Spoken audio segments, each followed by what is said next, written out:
Cuando empezaba en esto de ser policía, me encantaba que me dieran el turno más ocupado del día, por la tarde.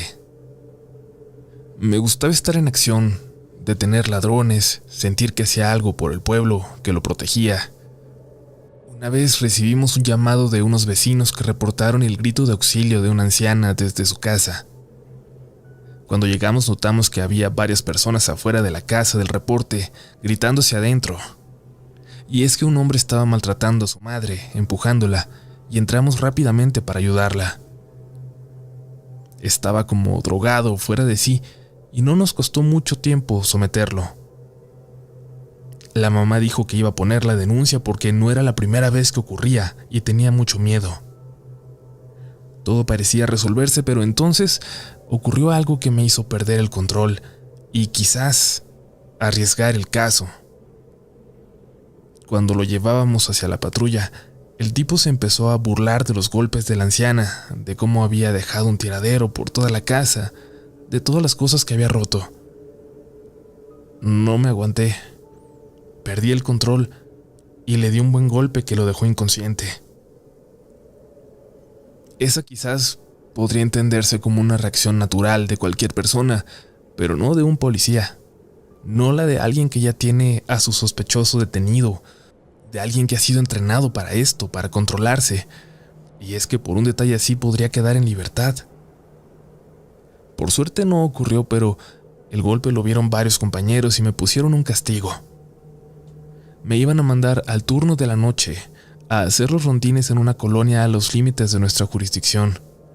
Una colonia ya que estaba más en las afueras de la ciudad, con calles de tierra y muy poca iluminación. Sin embargo, no era tan peligrosa como sonaba, porque cada vez había menos gente viviendo ahí, y no había mucho que robar, la verdad. La delincuencia era casi nula en aquellos tiempos. Después de mi primer noche cubriéndola, no entendía cuál era el castigo, si era más bien una noche de descanso, sin hacer nada.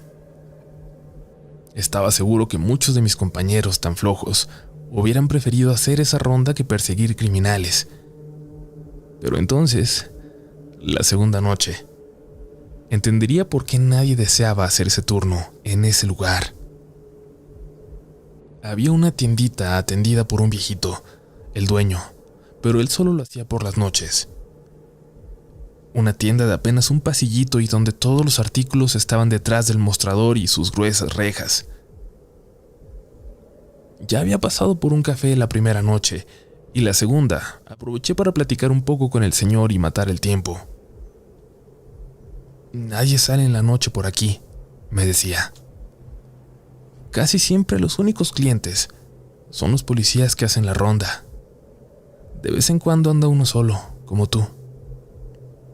Entendí que, sin saberlo, el señor se estaba refiriendo a los policías castigados. A las 11:30 en punto, porque recuerdo que miró el reloj, y a la mitad de nuestra plática, el viejito le subió al radio, a un radio viejo que tenía a su lado y que transmitía la canción de un trío, tan vieja como el aparato. No entendí si me estaba corriendo, pero la música era tan alta que no nos dejaría platicar. Me despedí, pero me dijo que me podía quedar si prefería. Le dije que no, que haría una ronda por la colonia. Se me quedó viendo sin responder nada y me alejé del lugar en la patrulla. Fui hasta la última calle, al lado del despoblado, al lado de una pequeña colina con matorrales y árboles pequeños. Había una lámpara débil de luz amarilla en medio de esa calle, tenue, pero que permitía notar que las casas alrededor ya estaban abandonadas. Creí por un momento ver una luz como de una vela, a través de una ventana, apagarse dentro de una de esas casas, pero no fue así.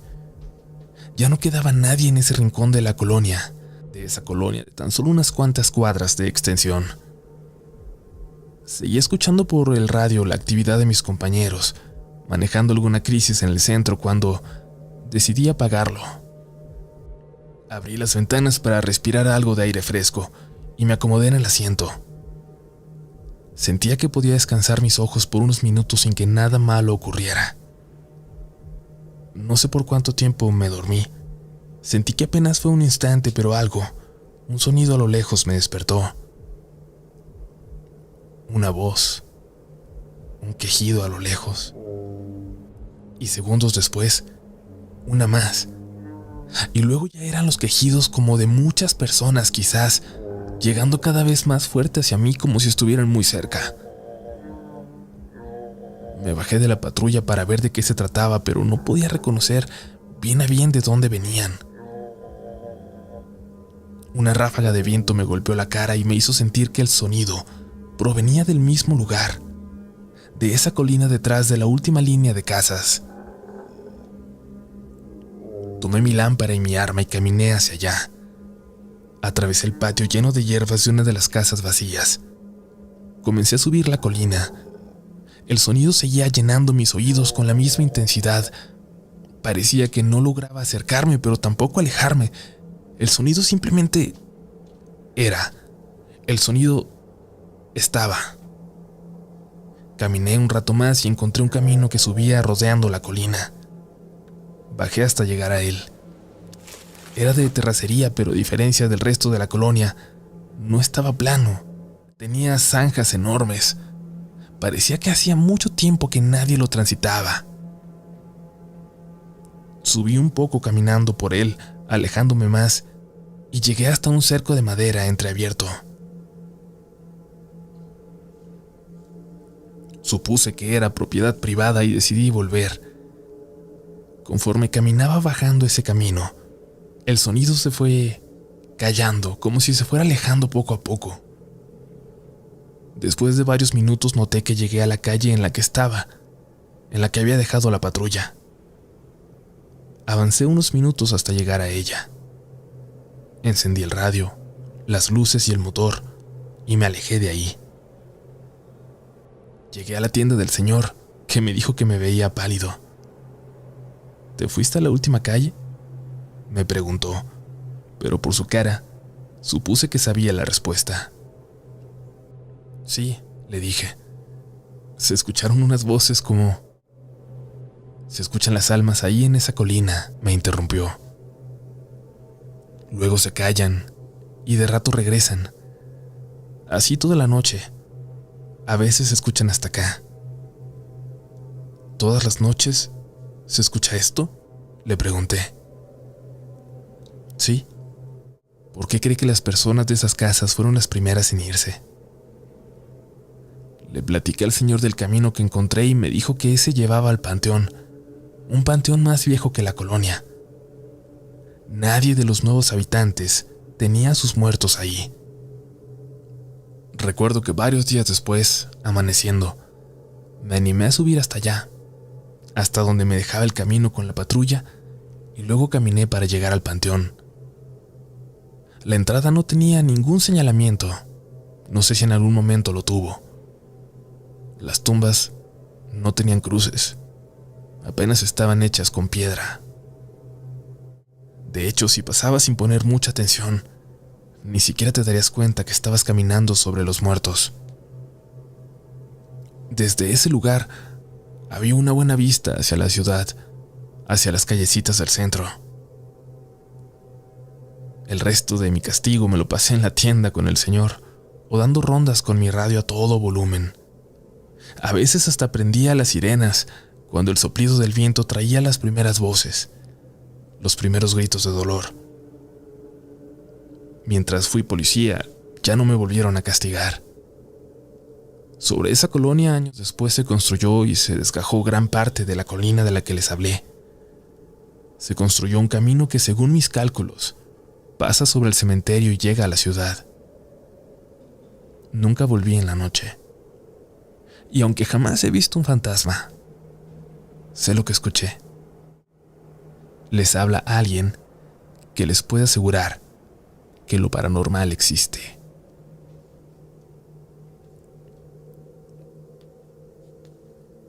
Lo que voy a narrarles a continuación lo vivimos varios compañeros. Nunca le hemos encontrado explicación.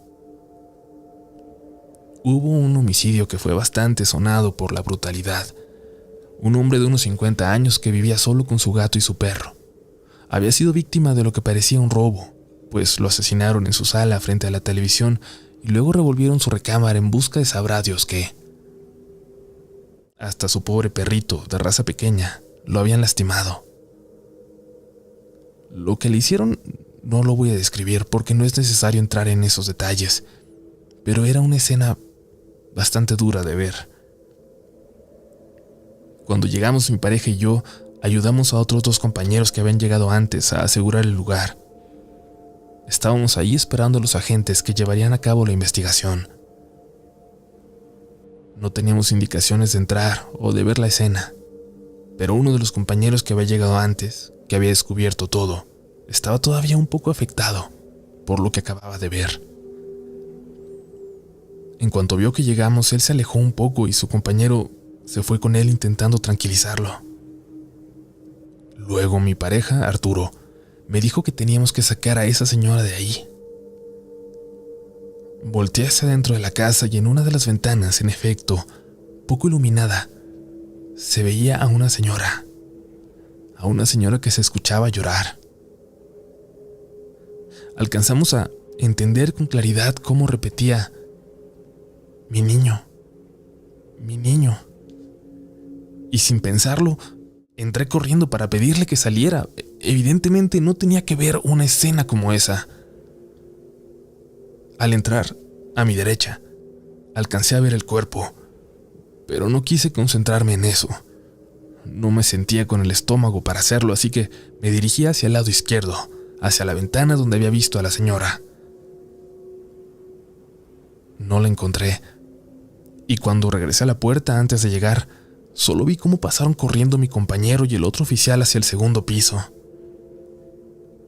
Mientras el otro policía, el que se había puesto mal, estaba parado justo detrás de mí en la puerta.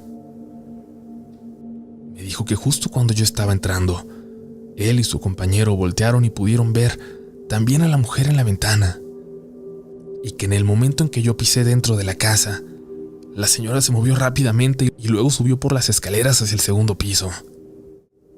Eso era imposible porque yo me la tendría que haber topado de frente, pero él también dijo que era imposible que hubiera una mujer dentro, porque ellos habían revisado hasta el último rincón de la casa cuando llegaron, y porque estaban parados en el único acceso.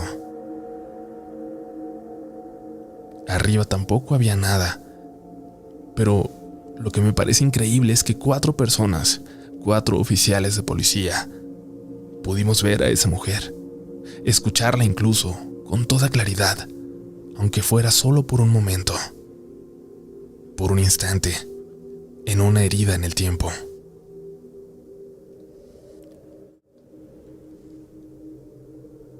Ser federal de caminos y en el estado de Sinaloa, México, debe ser una de las cosas más peligrosas del mundo. Todos los días arriesgábamos la vida. Cada minuto en el trabajo lo teníamos que pasar completamente alertas. Entre tantas cosas que pasaban, alguna vez echando una cerveza, mi pareja y yo con algunos compañeros, escuchamos la historia de una bruja que se aparecía pasando el fuerte. Los que lo contaban aseguraban que era común, que muchos sabían la historia y otros tantos habían tenido la mala fortuna incluso de topársela. Yo no creí mucho hasta que al poco rato, ya cuando incluso el tema había pasado a otra cosa, se incorporó con nosotros un superior que ya nos doblaba la edad a todos en la mesa. Richie, el que había iniciado aquel tema de la bruja, le pidió que nos contara esa historia. ¿Que no creen que salga de verdad?, le dijo burlándose. Pero burlándose de nosotros. El superior se tomó un whisky como si fuera cualquier cosa. Pidió otro y nos contó lo siguiente. Andaba yo arreglando un asunto personal en el fuerte, algo que no es de su incumbencia, cuando se me hizo de noche. Me he ganado algunas malas voluntades por ahí, así que preferí agarrar carretera antes de que se me hiciera más tarde. Las historias de la bruja ya las había escuchado, hace muchos años antes de eso. Una vez incluso, creí escucharla a lo lejos. Una risa, así como de bruja de película a lo lejos entre los matorrales. Pero no era como que pensara en eso, ni me daba miedo, la verdad. Aquella noche aceleré para salir cuanto antes de carretera y entonces, hasta donde daban mis luces altas a lo lejos, vi como si algo hubiera bajado en la carretera, algo negro, como si hubiera aterrizado y luego salió corriendo hacia la orilla. Se los juro, no era mi imaginación y ni había tomado ese día. Ni me frené, pero cuando pasé por ahí, por donde se había metido, no pude evitar voltear a ver si se veía algo. Nada. Pero entonces sentí el fregadazo en el techo del carro. ¡Pum! Como si me hubieran brincado. Obvio, yo iba a una buena velocidad. Era imposible. Y yo no sentí un golpe al frente ni nada como si hubiera atropellado a un animal. No, me brincaron en el techo. Y en efecto, cuando llegué a casa y revisé la camioneta, ahí tenía las marcas de 2 patotas como de bestia. Todos las vieron, y nadie se explicó de qué pudieron haber sido. Cuando terminó de contarnos, el otro compañero, el que había sacado el tema, se rió de nosotros y nos invitó a un trago. Y es que nos tocaría andar por ahí, en esa zona, la noche siguiente.